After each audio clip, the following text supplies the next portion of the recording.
I'd like to share another prayer, sort of like a Mishaberach. God of the captive, God of the imprisoned and detained, the voice of heartbreak echoes across the land. Children rejected at our sunset gates. The mother of exiles weeps for the innocent, their journey to liberty bringing detention, deprivation, and death. Has compassion fled our borders? Has the lamp at our door been extinguished? Has justice abandoned her post? Source of comfort and hope, you call upon us to stand in the name of the children, to witness against mistreatment and neglect, to fight a government that separates parents from children at the border of our nation, flaunting power, ignoring decency and law, and allowing the innocent to die. Bless those who dedicate their lives to human rescue. Grant them the fortitude to battle in the name of the unknown, the unseen, those who cannot be forgotten. May the work of their hands never falter, nor despair deter them from their holy calling. Bless those in human bondage and with hope and courage. Grant them the strength and the fortitude to face the indignities forced upon them. Hasten their release. Grant them lives of health and prosperity, joy and peace, as we hope for ourselves.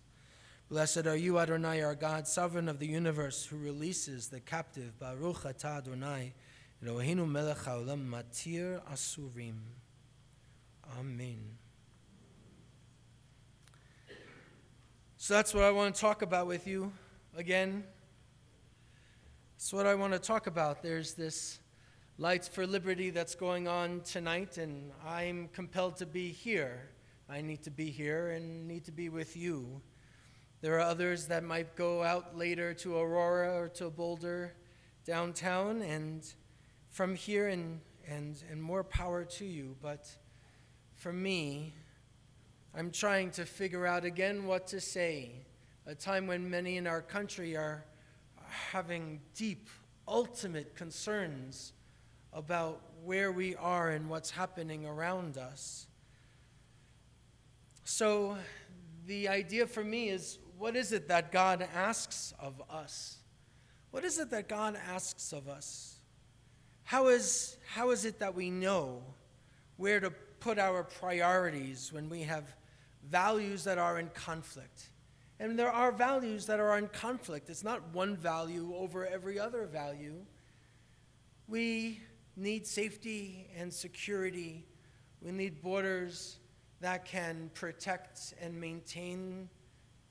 True, I agree. And that's also embedded in our tradition.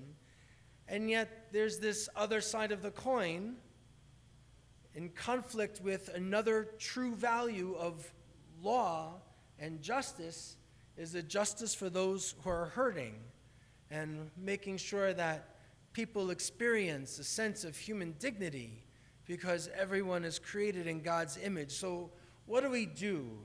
Which one do we pick? I don't believe we have to pick one or the other. We never do, but we're going to have to negotiate and manage these truths that sometimes are challenging us and challenging our world, and sometimes those truths can be perverted, where innocent are going to get hurt. So I'm trying to figure out, how do we understand what to do and how to respond in light of Torah? Well, in the beginning of the book of Exodus, we read that the Israelites were groaning under the bondage and cried out, and their cry for help from the bondage rose up to God. Now, if we really were to look at the text very carefully, it's not that God hears their cry, but hears their groaning. God notices their moaning. It's not that they're asking for God to intervene. We don't see that. But a close reading of that text shows that they're groaning with misery, with no certainty that anyone would hear them. That is what God heard. And God responds to the Israelites not because they sought God's help, but because God sees the suffering of people, the suffering of ourselves. We mentioned Heschel before, a tremendous rabbi saved from Nazi Germany, brought to the United States through the Reform movement that had its origins in Germany, saving other young scholars. So he ends up in Cincinnati. He was too liberal for him, so he goes to the conservative movement, the Jewish Theological Seminary, and Heschel becomes this master thinker, a writer of prose that reads like poetry, trying to share ultimate truths with us. And Heschel defined Jewish religion as the awareness of God's interest in humanity. Say it again. Jewish religion, for Heschel, is the awareness of God's interest in humanity. And it's just a few verses later in the Torah, from the first part I said about their moaning and their groaning and their cries, the Torah says, I have seen how the Egyptians oppressed them. So God chooses Moses right after that to go to Pharaoh and to advocate for their release. That's what happens here. God picks Moses as an agent to go and advocate, to go to the authority, to the power, and try and win the release. God sends Moses to advocate. Moses, by the way, tries to decline. He doesn't want the job. It's too hard. I don't really want it either.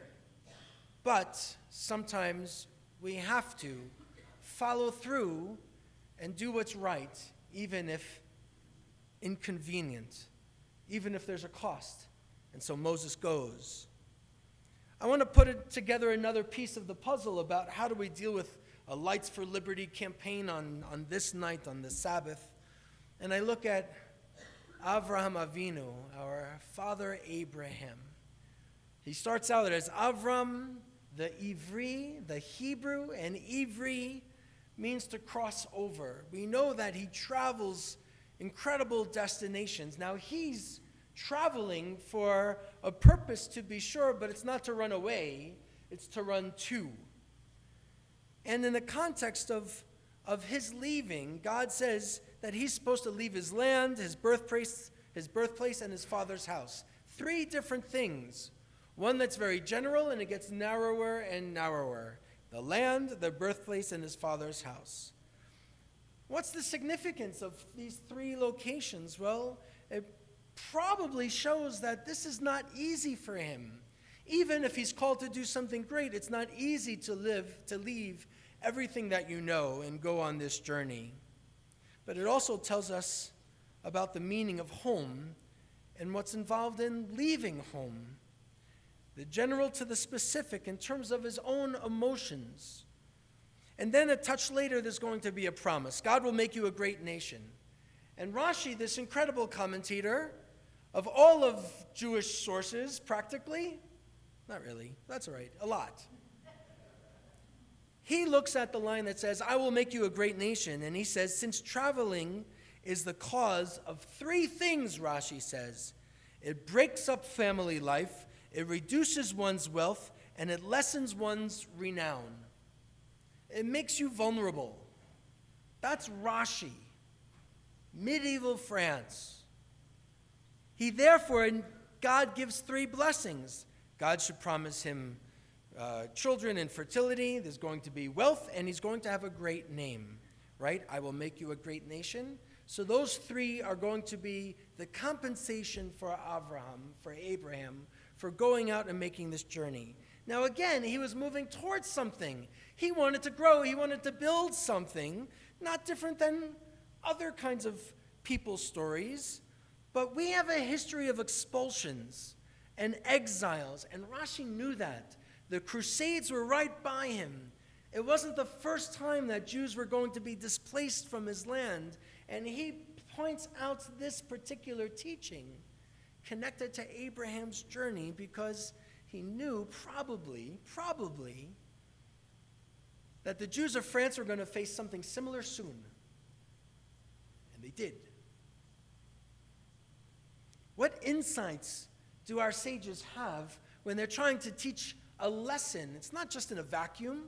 They have a whole context that they're living in. Now, for us, I see that there's people living in great pain, and there's others who are feeling great pain, even a sense of moral injury, as we stand witness in how our government is responding to people looking for help. The documentation in these detention centers that have been coming out on the news, it's an abomination. And I have no other words but that. It's an abomination. We can still talk about securing borders in meaningful ways, and I hope, God willing, there's going to be comprehensive immigration reform that people can really figure out how to take care of people coming in, seeking asylum, and others who are trying to do harm. There's a difference, though. There's a difference. Seeking asylum happens when you reach this country, and it's not illegal. When we talk about our grandparents or great-grandparents or great-great-grandparents, we often talk about their immigrant experience. It wasn't just an immigrant experience. They were seeking asylum. They were refugees. They were getting beat up and hurt and wounded where they were in Europe. And if they weren't, they were about to. That's our story. Rabbi Rick Jacobs is the president of the Union for Reform Judaism. He's the president of the Reform Movement's major umbrella organization for all of our congregations. And he wrote this blog, and he sent it out to all of us. And it says, what the Bible tells us unequivocally is that God is offended by inhumane treatment of others. And God demands special care for the vulnerable, for the stranger and for the children. As it says in the beginning of Exodus, the cry of the children of Israel reached the Holy One. So I believe that there are cries coming up from Aurora and Clint and Homestead and cries from McAllen. Children shouldn't be taken from their parents. Children shouldn't be compelled to care for other children, infants. Children shouldn't reek from negligence and not being cared for. Children shouldn't have to deal with the traumas from our government. Our government. So what do we do with all of that? Well, if you agree with me, well, we can figure out how we're going to respond. How do we step forward and step up and give and be generous and make a difference and save? If we don't agree with me, well, let's talk about it. Let's figure out what is of ultimate concern. Let's leave the political parties off to the side and figure out how to take care of each other and others who are being wounded. I think the Colorado Immigrants' Rights Coalition is an incredible organization. And if folks want to learn more about their work, take a look. They're working with lots of other agencies. Casa de Paz is another incredible group that helps people who are leaving detention centers in Colorado, in Aurora, where people will be gathering tonight, but also for the families who are trying to reach out and take care of them while they are being held in detention. They provide shelter and meals and transportation, and they need groceries. They need help. And everything is free to the folks that they serve. Just two organizations. I think there needs to be a response from our Jewish community. Our leadership has been talking about this for a long time, but we haven't moved anywhere. There's a lot of people who nod our heads and say, oh, this is so terrible. And then we turn the page. When I tell you, turn the page. Well, I think we need to figure out more how to respond. We have a history of exile and estrangements and destructions. And after the second temple being destroyed, there's a teaching that I've shared in the past that God is asking for the priests, for the people who love God, and says, where are they? Where are the priests? We usually say, where was God when I needed you? Where was God in Jewish history and all the other kinds of traumatic events? Where were you, God? But God is asking the same question, where are you, us? I think God is crying and is looking for people to come forward and to do and to help. I'll never forget reading how Elie Wiesel himself wrote, "In my childhood, I did not expect much from human beings. But God expects everything from human beings." So, one last message from Heschel. He taught his students that the Bible is not, in his words from the 60s, the Bible is not man's theology, but God's anthropology, less about who God is and more about human beings, who human beings ought to be. So who are we becoming? How do we share our concerns? How can we help and assist and bring peace down here in Boulder, in Colorado, in our United States, in our Jewish community? What are we doing? And if we haven't done anything yet, it's not too late. And if you choose not to, then we should talk. Because there's work to be done and God's waiting.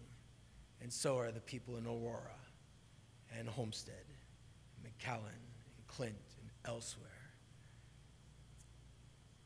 I shared a prayer that somebody shared and put out into our community that we read every morning in our prayers. Baruch atah Adonai, Eloheinu melech haolam matir asurim. Blessed are you, Adonai, our God, sovereign of the universe, who releases the captive by sending us.